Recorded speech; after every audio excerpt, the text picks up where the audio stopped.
Hello. नमस्कार। मेरा नाम भाऊ तोरसेकर। आप देख रहे हैं प्रतिवाद।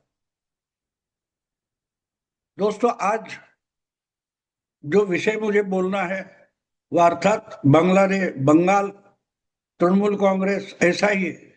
लेकिन वो विषय आपके सामने पेश करने के पहले मैं आपको एक पुरानी बात बताऊंगा। कहानी नहीं है, हकीकत है। मुझे लगता है 20वीं शताब्दी के आखिरी साल में, शायद 97 98 की बात है, जब इंग्लैंड में वर्ल्ड कप की मैच टूर्नामेंट चल रही थी। भारत भी उसमें था। और उस वक्त नए नए हमारे यहाँ प्राइवेट टीवी चैनल शुरू हो गए थे। स्टार टीवी नाम का एक दूरदर्शन छोड़ के एक अलग चैनल नेटवर्क हमारे भारत में शुरू हुआ था। और उस स्टार न्यूज, अभी जिसको एबीपी बोलते हैं, वही स्टार न्यूज था। यानी भारत की कंपनी और विदेश की कंपनी मिलकर ये चलाते थे, और इसलिए उसको स्टार बोला जाता था, स्टार न्यूज। अब उसको आगे चलकर अलग हो गए तो एबीपी वगैरह बोला जाता है। तो ऐसे एकमेव चैनल था, और उस पर क्रिकेट पर एक अलग प्रोग्राम होता था, टर्निंग पॉइंट, मुझे अभी भी याद है। और उसमें जो वर्ल्ड कप चल रहा था, उस वर्ल्ड कप में उस दिन जो मैच होती थी, उस मैच का जो विश्लेषण था, एनालिसिस था, वो रात 9 10 बजे कभी होता था। और किसी पुराने रिटायर्ड टेस्ट प्लेयर को लेकर वो किया जाता था। और उस वक्त एनडीटीवी और स्टार न्यूज, एनडीटीवी प्रोग्राम बनाता था, कंटेंट बनाता था, और स्टार न्यूज दिखाता था। तो उसका जो एंकर था, उन्होंने तय किया। यानी एक बात ऐसी हो गई थी, उस दिन जो मैच होने वाली थी, उस मैच में बारिश हो गई, और इसलिए उस दिन की मैच कैंसिल करनी पड़ी थी। तो अब क्या करें? तो एंकर और एक्सपर्ट दोनों ने मिलकर तय किया कि ठीक है भाई, कल जो मैच होने वाली है उस पर आज बात करेंगे। और दूसरे दिन जो मैच थी, और भारत और पाकिस्तान के बीच होने वाली थी। और उस वक्त भारत का जो कैप्टन था, वो अजहरुद्दीन था। और अजहरुद्दीन एक रिलक्टेंट कैप्टन था। यानी वो ज्यादा दिमाग नहीं लगाता था। बस मैच है, टीम है, खेलो, जो कुछ निकल आएगा वो निकल आएगा। कोई स्ट्रेटेजी बनाकर वगैरह खेलने की आदत अजहरुद्दीन को नहीं थी। तो ऐसे में दूसरे दिन की, यानी भारत पाकिस्तान की मैच पर जो बहस चल रही थी, उसमें एंकर ने पूछा कि भाई, कल पाकिस्तान को हराने के लिए भारत की क्रिकेट टीम की स्ट्रेटेजी यानी रणनीति क्या होनी चाहिए। तो मुझे याद है, उस वक्त उनका एक्सपर्ट था बिशन सिंह बेदी। और बिशन सिंह बेदी का कैरेक्टर और व्यक्तिमत्व आप सामने, नजर के सामने लाओगे, तो आपको उसकी बॉडी लैंग्वेज समझ में आएगी। तो उन्होंने ऐसा देखा, वैसा देखा, बहुत चिंतन किया, और उन्होंने बोल दिया, अजहर शुड ड्रॉप हिमसेल्फ। यानी कल की मैच के लिए जो टीम भारत की खेलेगी, उसमें से अजहरुद्दीन ने खुद को अलग करना चाहिए। अब एंकर चकित हो गया। अरे, कैप्टन ही खुद को अलग करेगा? कैप्टन अगर खुद को अलग करेगा, ये कैसे हो सकता है? 11 खिलाड़ी होते, 14 खिलाड़ी होते, उसमें से 11 चुनकर कैप्टन उनके साथ मैच खेलता है। तो खुद कैप्टन ही अपने को अलग करेगा, तो कैप्टन कौन बनेगा?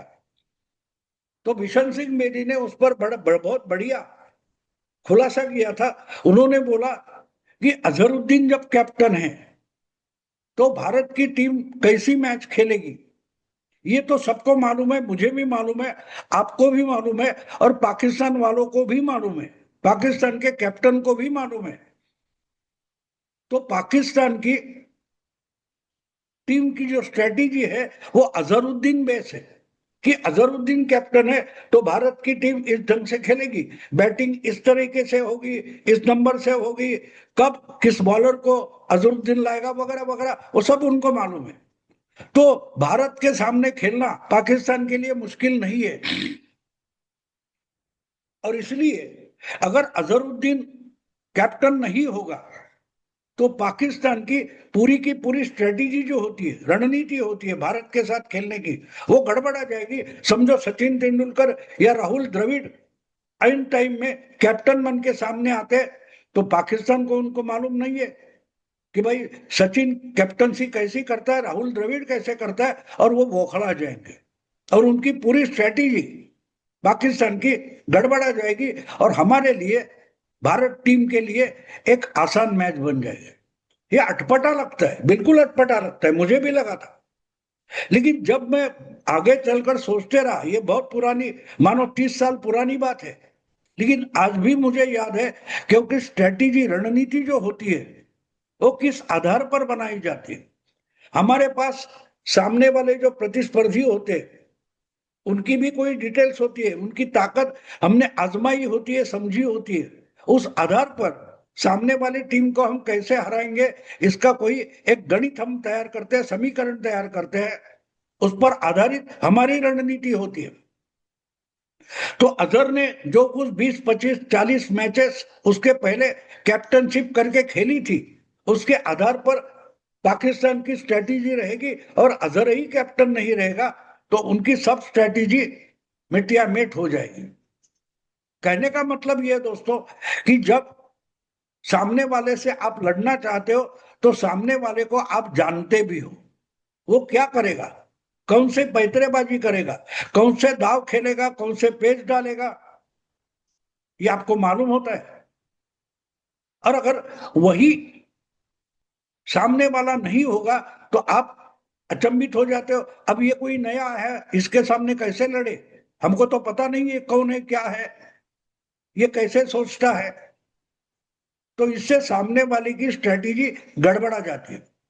अब यही बात मैं इसलिए समझा रहा हूं आपको कि जब ममता दीदी हो, उनकी तृणमूल पार्टी हो, तृणमूल कांग्रेस पार्टी हो, जो टूट रही है, चुनाव हार गई है, सांसद अलग तरीके से टूट रहे हैं, नए नए चुनकर आए हुए एमएलए अलग तरीके से टूट रहे हैं, क्या करना है समझ में नहीं आ रहा है, और एक साथ पॉलिटिकल और लीगल प्रॉब्लम सामने आ गए। तो इसमें से रास्ता कैसे निकाले, ये ममता के लिए चिंता है।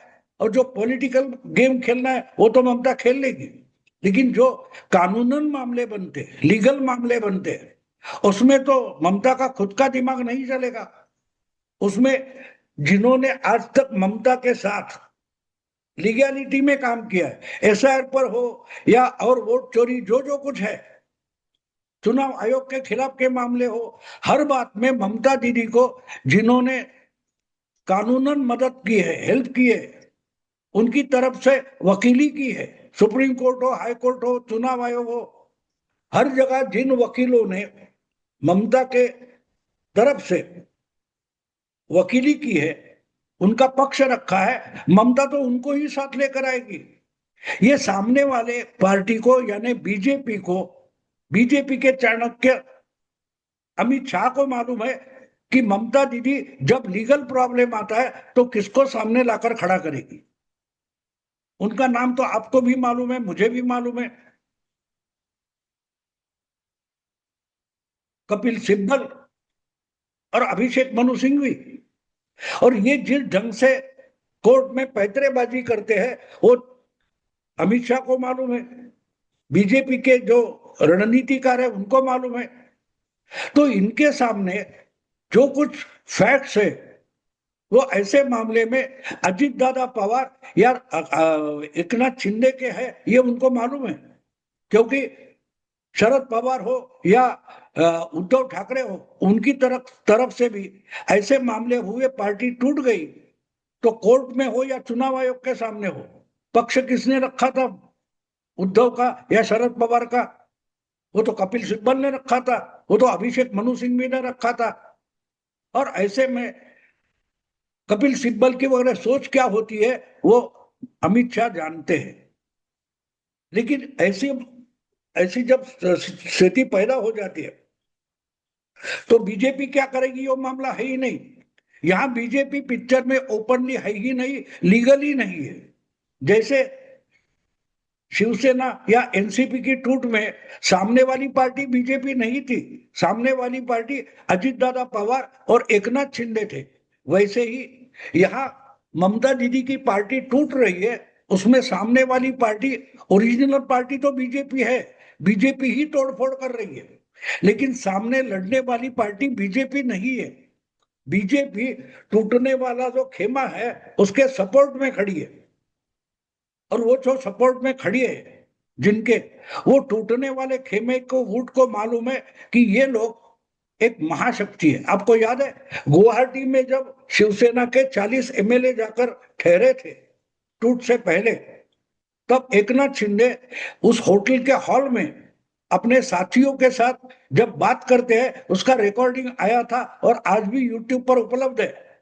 एकनाथ शिंदे अपने साथी एमएलए को समझाते हैं कि डरने की कोई जरूरत नहीं है, हम शिव सैनिक है और हमारे साथ एक महाशक्ति है। तो उनका निर्देश सीधे सीधे अमित शाह, नरेंद्र मोदी और बीजेपी की तरफ था, हमारे पीछे बीजेपी की ताकत खड़ी है, हमको डरने की कोई जरूरत नहीं है। उद्धव ठाकरे हो या और कोई हो, कांग्रेस हो, उनसे डरकर हमें रहने की जरूरत नहीं। हमें उद्धव का नेतृत्व नकारना है, और दूसरी बात, हमको अपनी चुनाव बचाना है, हमको अपनी विधायकता बचानी है। तो इसमें हमारा साथ देने वाली एक महाशक्ति है, और महाशक्ति किस पर निर्भर थी उस मामले में, वही मुकुल रोहतगी और हरीश साल्वे, जो सामने आकर जब मामला कोर्ट में आया, चुनाव आयोग में आया, तो सामने आकर खड़े हुए थे ये लोग। ये मैं आज आपको इसलिए समझा रहा हूं कि ये बात ममता को, कपिल सिब्बल को, अभिषेक मनु सिंह को पहले से समझना जरूरी था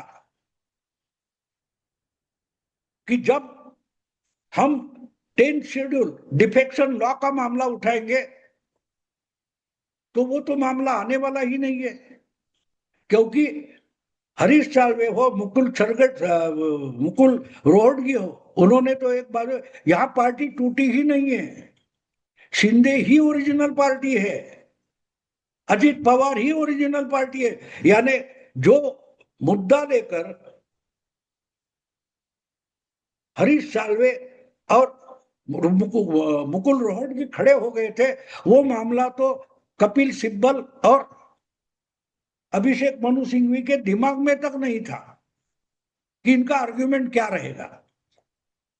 उनको सबको लग रहा था कि 10वां शेड्यूल और डिफेक्शन लॉ के आधार पर इसका डिसीजन होगा, लेकिन उन्होंने पता कि पार्टी में कोई टूट नहीं हुई, हम शिवसेना से अलग नहीं हुए, हम एनसीपी से अलग नहीं हुए, हम ही ओरिजिनल एनसीपी है, हम ही ओरिजिनल शिवसेना है। हमने शरद पवार को और उद्धव ठाकरे को नेतृत्व से अलग कर दिया है। तो ये बिल्कुल अलग पैतरा था, और इसलिए जब मामला कोर्ट में पहुंचा तब उद्धव ठाकरे की पार्टी या कपिल सिब्बल और अभिषेक मनु सिंह भी थे, वो बौखला गए, उनके समझ में नहीं आ रहा था कि आर्ग्यूमेंट करे तो क्या करे। अगर शिंदे बोल रहे पार्टी हमारी है, हमने तय किया है कि उद्धव ठाकरे को पक्ष प्रमुख पद से हटाया जाए और एकनाथ शिंदे मुख्य नेता बन जाए। अजीत दादा के मामले में वही हुआ था। तो कहने का मतलब ये है कि जब लड़ने का समय आता है, लड़ने के लिए मैदान में उतर जाते हैं, तब अगर सेनापति बदल जाए, मुद्दा बदल जाए, रणनीति बदल जाए, तो आपकी रणनीति रेत के कीले जैसी ढह जाती है। जैसे आज हम देख रहे हैं तृणमूल कांग्रेस क्या कर सकते, तो बात सब चर्चा हो रही थी कि भाई मामला एकनाथ शिंदे जैसा होगा या अजीत दादा जैसा होगा, लेकिन पूरी पार्टी अलग होकर डिफेक्शन लॉ के आधार पर, 10वें शेड्यूल के आधार पर किसी में मर्ज हो जाए, ये तो इन लोगों ने सोचा ही नहीं था। क्योंकि काकोली घोष हो या वो ऋतुपर्णा बैनर्जी हो, वो बार बार एक बात बोल रहे थे, हम पार्टी से अलग नहीं हुए, इसका मतलब इनको गुमराह किया गया था। तृणमूल कांग्रेस के नेतृत्व ममता दीदी या उनके जो कानूनी सलाहकार है उनको एक तरीके से काकुली घोष, ऋतुपत बनर्जी या बीजेपी के चाणक्यों ने एक तरीके से पूरे विपक्ष को गुमराह कर दिया था, मीडिया को गुमराह किया था। कोई ये सोच भी नहीं सकता था कि भाई दूसरी पार्टी में मर्ज हो जाएंगे, ये सोचते थे कि बीजेपी में मर्ज हो जाएंगे। लेकिन बीजेपी ने तो चुनाव के नतीजे आने के बाद इमीडिएटली डिक्लेयर कर दिया है कि कोई भी तृणमूल कांग्रेस का, टीएमसी का नेता बीजेपी में आता है तो उसके लिए दरवाजे बंद है।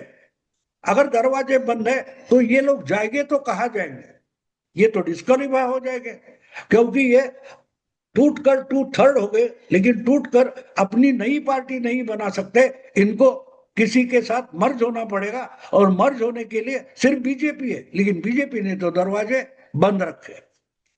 इसी को गुमराह करना बोलते हैं। अगर अचानक मुद्दा बदल जाए, अचानक कैप्टन बदल जाए, तो रणनीति क्या है उसका पता नहीं लगता, ना उसका लॉजिक समझ में आता है।